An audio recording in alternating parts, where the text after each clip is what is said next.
ఎడమ చేతను శివుని విల్లును ఎత్తిన రాముడే ఎత్తగలడా సీత జడను తాళి కట్టే వేళలో రామ చక్కని సీతకి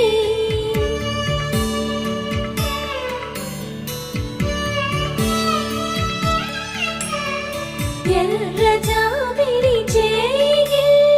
రాముడేడని అడుగుతుంటే చూడలేదని పెదవి చెప్పే చెప్పలేమని కనులు చెప్పే నల్ల పూస